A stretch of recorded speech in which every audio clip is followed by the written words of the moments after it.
Morning. What's happening with you? What's happening, man? Live from the truck. It's your boy, Big Truck Driver. I already know Big Keef in the building, man. And you listening to the NoCap Recap football season, man. You know what I'm saying? Featuring them Atlanta Falcons versus the Rams, man, from last week, you know. Really, I'll be doing it like the day after the game, like on that Monday, but I was kind of busy, so I ain't really get to it. But, hey, Wednesday is a good day too, you know. So let's get to it. So, just overall, man, I'm going to just give my overall opinion about this right here. You know, my take on it. Just some bits and pieces. Now, even from the first game, week 1 against the Saints, you know, I saw a great football game, you know what I'm saying? And I want to continue to see a great football game. Week 2 versus the Rams, defending Super Bowl champs for a reason, you know, straight up. You know, they came alive and they had a slow week 1 as well. They lost their first week. And, you know, came alive this game, you know what I'm saying? And which they should. Should have had a little more time to prepare. Now,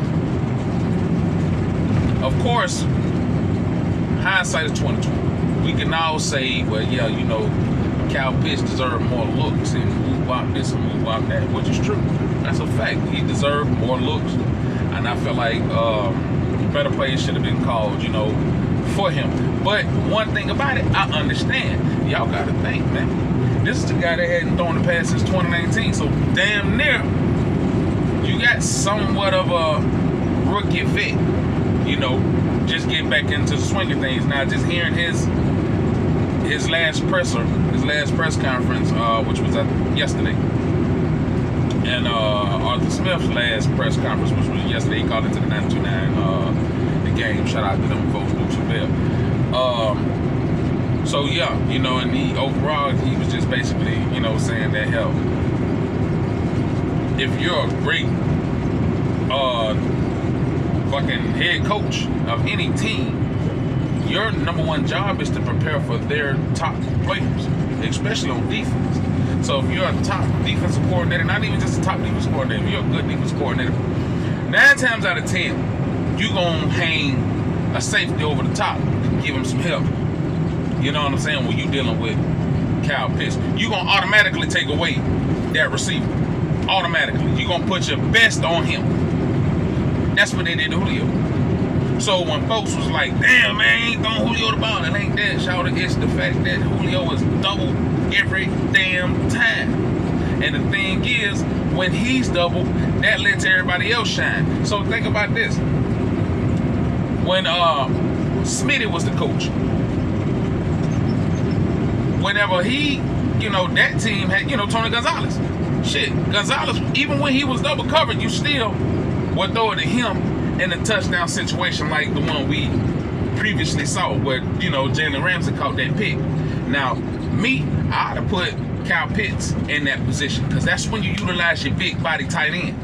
You know what I'm saying? You utilize him at that point. You know, you don't utilize a smaller receiver. You know what I'm saying? First of all, they're expecting that type of play. So you want to put your best in that situation.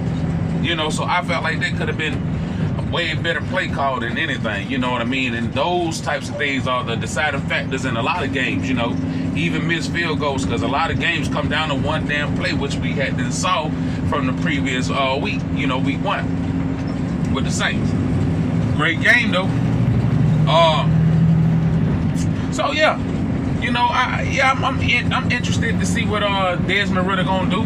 But right now, Desmond Ridder got to sit down and chill and, you know, continue to learn from the, you know, the veteran rookie ahead of him. You know what I'm saying? And I can't say that Marcus Mariota ain't gonna go out there and dial it up for his team. Shit, he did that. So he did more than what Matt was gonna do. You know what I'm saying? And I guess we're expecting for him, and I'm not making no excuses for him, but y'all gotta understand something, man. That's a process. So if you play Madden, which a lot of y'all do, then you should understand what the goddamn process is. Even if you going through the whole season and you creating players and shit like that, 9 times out of 10 you playing with a quarterback, so you can control the game. So most likely, if I'm lined up and I spread the field out, even if I motion to have my guy come behind me, which will be Cordell Patterson for the extra block, I'm going to fake the play action, or I'm going to motion my guy and see who follows. If you following me, that's man coverage. 9 times out of 10, you going to press your goddamn line. So I got to rely on these guys up top to block for me, because this shit going to go fast. You know what I'm saying? Which really, you got an elite line, then I got about 2-3 seconds. You dig? For me to be able to do what I need to do. And if I'm a mobile quarterback, I got 5 or 6, maybe 7 in some situations. Look at that boy Murray. You know what I mean? Look at that boy Watson. Look what they doing. Not Watson. Ooh, excuse me. My boy Jackson, Deshaun Jackson, up there in goddamn Philly. Look what that boy doing. You know what I'm saying? So I mean, when you excuse me for that too, you know, whatever. But and I'm gonna put it to you like this: even when you watched him, you seen what he did. Look at Lamar Jackson. You know what I mean? These mobile quarterbacks, they extend the play. You know what I'm saying? Now you expect for a player like Tom Brady to be able to thread the needle, because technically that's his MO. That's what makes him great. You know, Peyton Manning, thread the needle. That's what makes him great. You know what I'm saying? You got Pat Mahomes. Pat Mahomes will thread the needle on your ass too. Throw a fastball.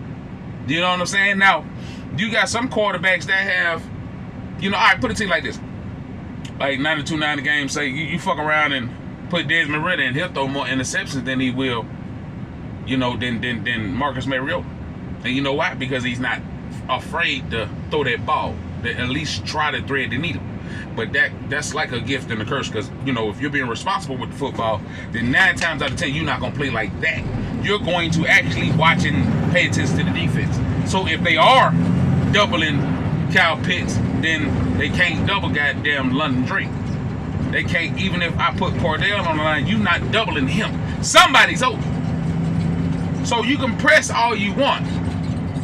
That 5 seconds, that 2 seconds is all I need. You know what I'm saying? That quick cut. And as soon as he cut, I'm on your ass. I'm putting that ball right down the money. And 9 times out of 10, he getting stride when he catch that motherfucker. He gone. You know what I'm saying? So, I mean, it's a lot of questionable plays that I had, seen over the course of these last few weeks. Especially on offense, man. Well, on defense, man. You know what I'm saying? Now, defense did pretty good. They coming out, you know what I'm saying? And granted, in this Rams game, they came back, rallied back in the second half. We got to put these two together. You understand what I'm saying? You got to put one butt cheek together and the other butt cheek together and make a whole ass. You understand what I'm saying?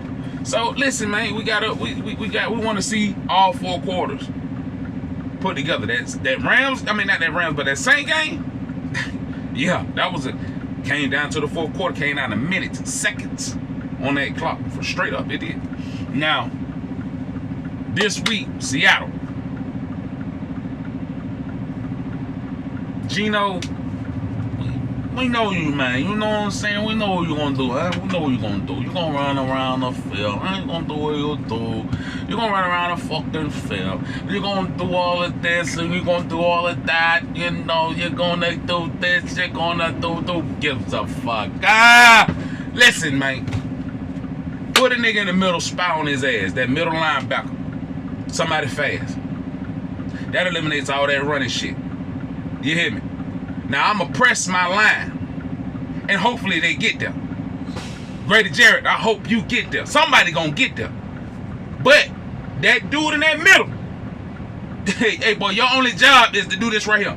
You need to keep his ass in check. You ain't even got to worry about blitzing him. Don't do it. Stay right there. Because he not going nowhere. I guarantee he ain't going nowhere. And if you hit his ass good enough, guess what? His mind going to be like, hey, hold up.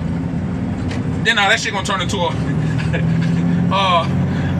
screens and shit. You know what I mean? It going to dump off type shit. You know what I mean? So you put that man right there, bro. Press that line. I want to see more pressure from that line. You know what I'm saying? Now, I used to have a hang up about cornerbacks playing so far off the line. I understand why y'all do that, but you can't play 5, 6 goddamn yards off the line, bro. You know what I'm saying? I love when I see Deion play 2, 3, 4 steps back, maybe, but you're gonna have to work for it, because he's fast just like you. He's fast just like you, so you're gonna have to work for it. I want to see that. AJ Terrell, I want to see a little more physicality out of you, buddy. Be a little more smart with the football, you know, on that side of the ball. Be a little more smart. You know what I'm saying? When you got these wide receivers coming at you like that, man. You know what I'm saying? Ain't no way in hell old Bubba was supposed to turn up the way he did with his old ass last week. But, you know, everybody got their day. You know what I'm saying? So, I mean, hey, unfortunately, it was, you know, it happened on you. You know, so I'm trying to keep thinking that you overrated. You know what I mean? And I understand it's only 2 games in. We got a long season to go.